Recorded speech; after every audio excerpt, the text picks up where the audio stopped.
Shalom, shalom. First and foremost, I want to give all praises, glory, and honor to Yahweh, Bahasham, Yahweh Shai, Bahasham, Rachaha Kodash. Double honors to the apostles and elders of Great Millstone. Salutations. Much love and respect to you, Akim, out there pushing this word out in truth and sincerity.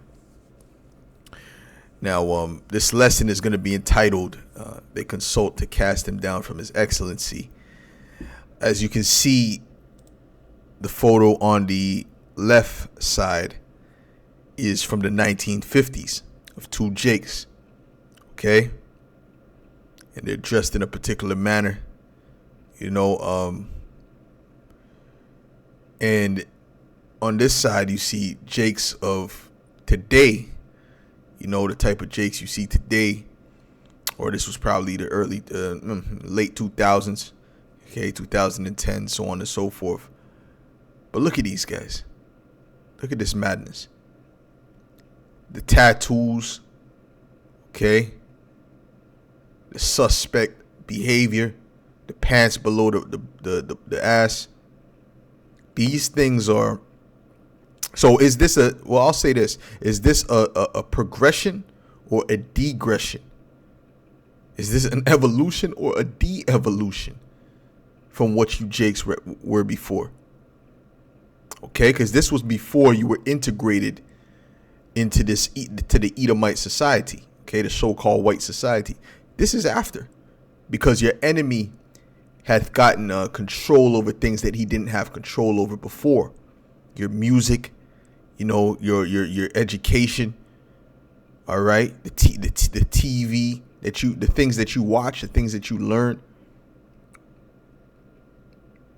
the jobs, so on and so forth. Your enemy took control of these things, which was very, very detrimental. So I'm going to start this off with Psalm 62 and verse 4. It says, they only consult to cast him down from his excellency. Who are they trying to cast down? You Israelites, you sons of God. Okay, say they delight in lies. They bless with their mouth, but they curse inwardly. Salah, that's these Edomites. My soul wait thou only upon the Most High, for my expectation is from him. He only is my rock and my salvation. He is my defense. I shall not be moved. Okay, because at the end of the day, the Lord is going to exalt the Israelites, starting with the elect. This is why this truth is so detrimental to this society and such of a threat to Esau, Edom. Okay, let's look up this word excellency.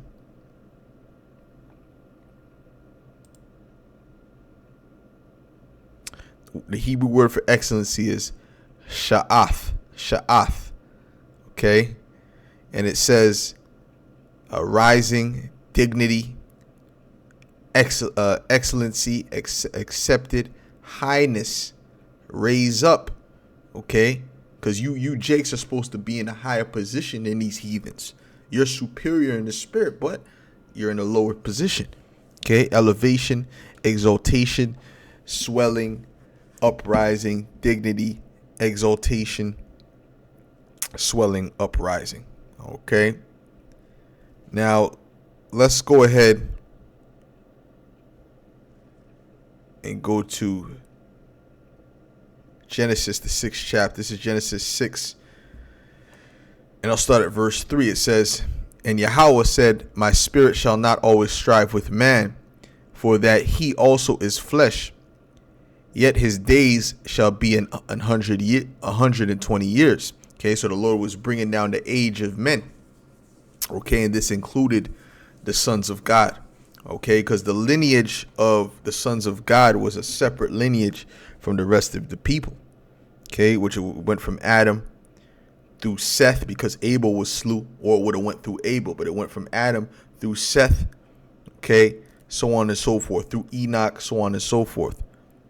Okay, but you had the line of the wicked as well, which was who? Cain, Tubal Cain, Lamech. Okay, and they had another Enoch as well, but that was of the line of the wicked. There was two Enochs that was mentioned. Okay, so you can see there was a separation there. All right. But the Lord also took that, the life expectancy from the sons of God as well as everyone else. Okay. It says there were giants in the earth in those days, and also after that. Now, what does it mean there were giants in the earth? Does that mean that people were 60 feet tall? No, that's speaking about the status of the peoples, the status of the sons of God in the earth, the glory which they had. It said, and also after that, when the sons of God came in unto the daughters of men, which are the heathen women, and they bare children to them, the same became mighty men, which were of old, men of renown. And me and the brothers were reading earlier, at camp yesterday, about how, King David and his mighty men, and how there was one particular man that was chief among three, and he slew 300 men at one time. Okay, there's nobody, no MMA fighter, no martial artist, no warrior that's gonna be able to slew 300 people at once, even if he has a gun. Okay, because you're gonna have to quickly reload while all these people are rushing at you, which is like a concert of people. Okay.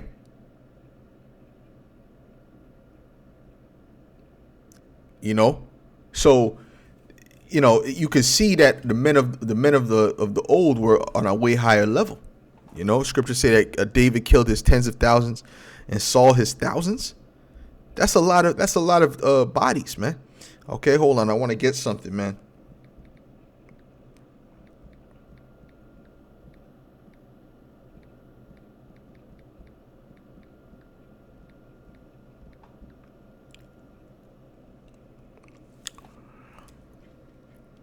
Okay, let's get I want to get some of these definitions, but real quick, I want to get the word.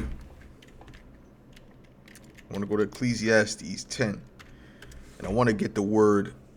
This scripture actually, Salakia. This is Ecclesiastes 10 and verse 5. It says, "There is an evil which I have seen under the sun, as an error which proceedeth from the ruler. Folly is set in great dignity." You can see that all throughout this earth, TikTok and all this grown men doing prank videos. Okay. "And the rich sit in low place." Who are the rich? We are the rich. Okay. The Israelites. You see, it says, "I have seen servants upon horses," which are these Edomites, "and princes walking as servants upon the earth." Why? Because we've been cast down from our excellency. We've been cast down from our position. See, Esau understands once we rise up, he has to come down.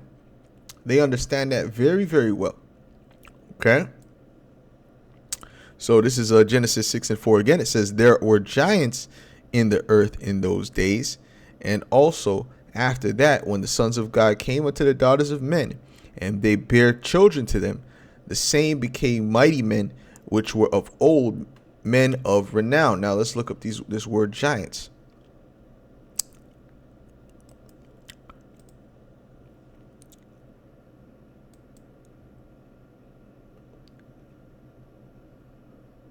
It says Napayala. Okay. So you get that word Nephilim. Okay. Napayala. Okay. So it says giants, Nephilim. Okay.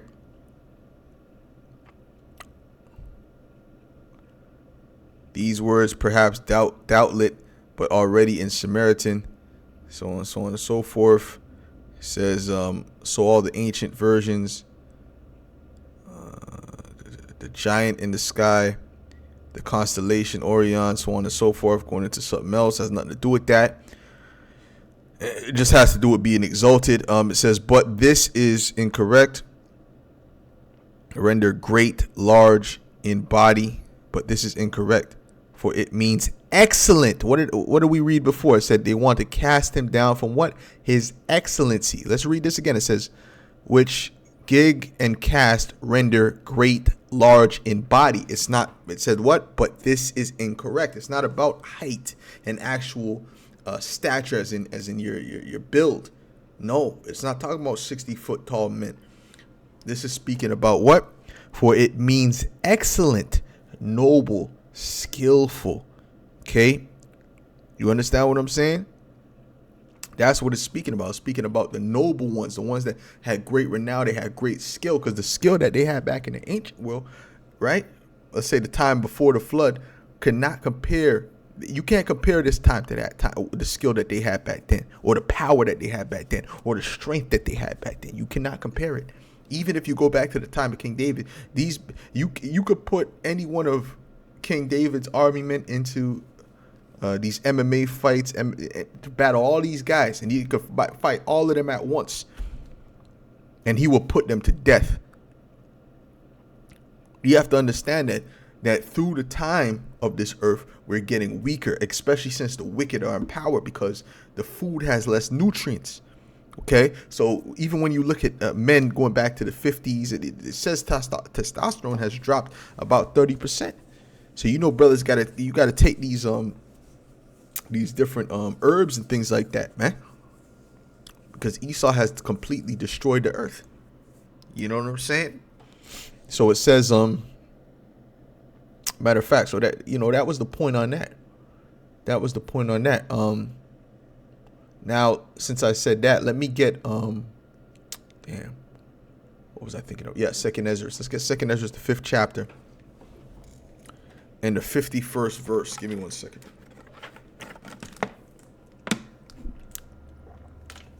And it says, he answered me and said, ask a woman that beareth children, and she shall tell thee. Say unto her, wherefore are unto they whom thou hast now brought forth like those that were before, but less of stature? Okay, meaning what? The same thing as before. Less of excellency, less of skill, less of strength. You understand? And she shall answer thee, they that be born in the strength of youth. Well, this is also dealing with in physically as well, because women also have, when they have children later, the child comes out with defects and it comes out weaker. Let's say if she would have a child when she's in her 30s, rather than a woman that had a child when she was like 18 years old, the child that's in her 30s will be weaker than the child that she had when she was 18 years old, because she was in her strength. Okay, it said, and she shall answer thee that they that be born in the strength of youth are of one fashion. But this also goes into the earth as well. Okay.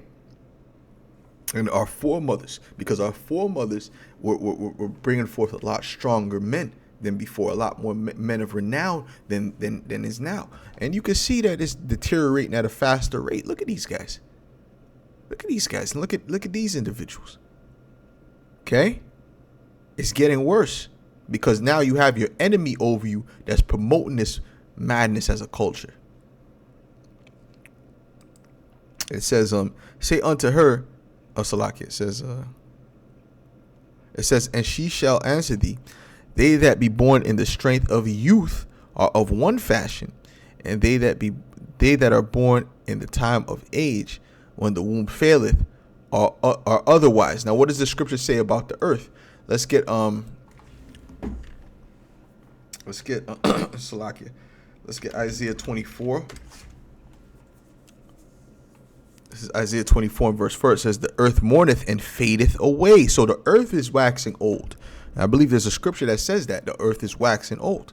Okay, the earth mourneth and fadeth away. The world languisheth and fadeth away. The haughty people of the earth do languish. And what's the Lord going to do when he comes back? He's going to replenish the earth, because he's going to set up, Yahushua is going to be set up one that is profitable, okay, with the elect. And through that, the earth is going to be replenished.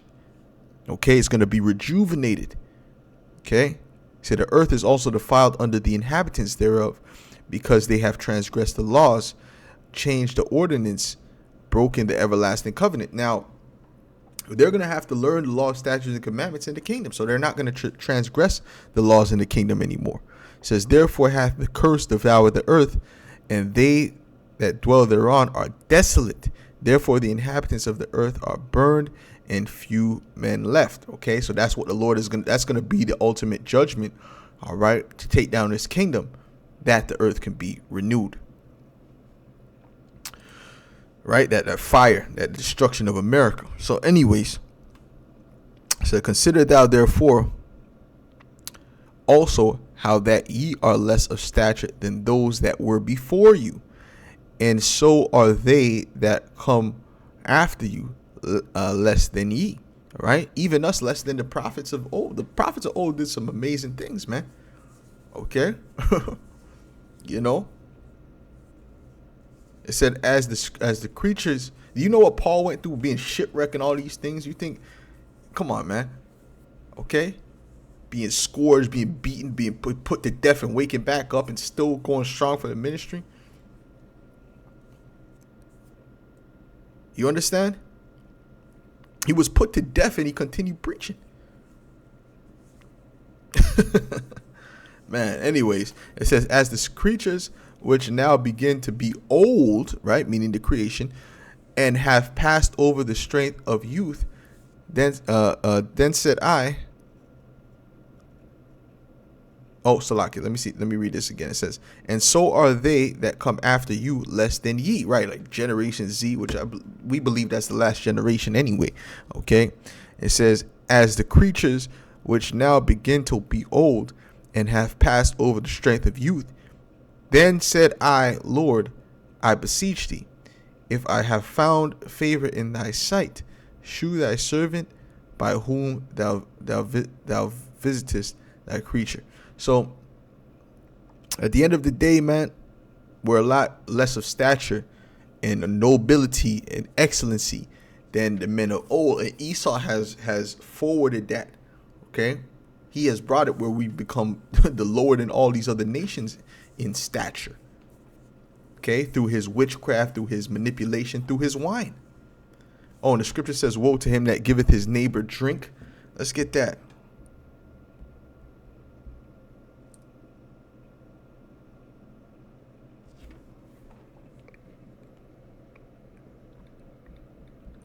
Give me 1 second.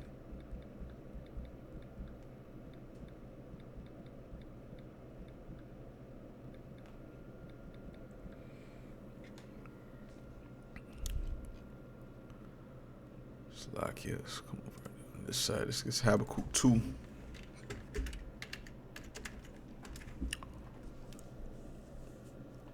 This is Habakkuk 2 and verse 15. It says, woe unto him that giveth his neighbor drink, that putteth thy bottle to him, and makest him drunken also, that thou mayest look on their nakedness. And this is what these Edomites have done. Okay, they've put the bottle to Jake, right? Meaning their wicked philosophies, that they can be drunken and perverse just like them. And that's what the serpent did to Eve in the garden. Okay, he gave her that wine, that philosophy to drink. Okay, which it was characterized as a fruit. It wasn't an actual fruit. And through that, she became naked. Okay, it says that she gave from Adam to eat. Adam took from her, and they both became naked. That thou mayest what? Look on their nakedness, which represents your sin, your shame. Because what is Esau promoting in the earth? Sin. And who is he using predominantly to push it? You Israelites. Okay, Little Nas X, all these different Jakes, man. All these basketball players, all these different guys, Israel Adesanya, all showing up in a dress. They all pop up in a dress all of a sudden, man, out of nowhere. And it's mostly Jake, LeBron James, all these guys just out of nowhere just got a picture. Oh, he got a dress on. Why? That's the wine of Esau, Edom. That's what you have to do to get by in this earth. And like I said, he predominantly uses you Jakes, because this man is the devil and he's your enemy. Okay, but when we come back to our power, okay, when we come back to our power, we're going to be exalted again, which the elect is coming back. And this is what Esau doesn't want. That's why he's going to have to go through drastic measures to come up against the remnant. Okay, the remnant of her seed, which is the elect. It says, this is Exodus 19:5. It says, now therefore, if you will obey my voice indeed and keep my covenant, then ye shall be a peculiar treasure unto me above all people, for all the earth is mine, and ye shall be unto me a kingdom of priests and a holy nation. These are the words which thou shalt speak unto the children of Israel. So you could clearly see the Lord wants to exalt the children of Israel. But first, what? We have to return and obey him. And it starts with the elect. The majority of our people are not going to obey Yahweh B'Ashem Yahushai. The elect is going to obey Yahweh B'Ashem Yahushai. Now, this is Titus 2:14. It says, who gave himself for us that he might redeem us from all iniquity and purify unto himself a peculiar people, zealous of good works. These things speak and exhort and rebuke with all authority. Let no man despise thee. Now let's look up this word peculiar. Salakia.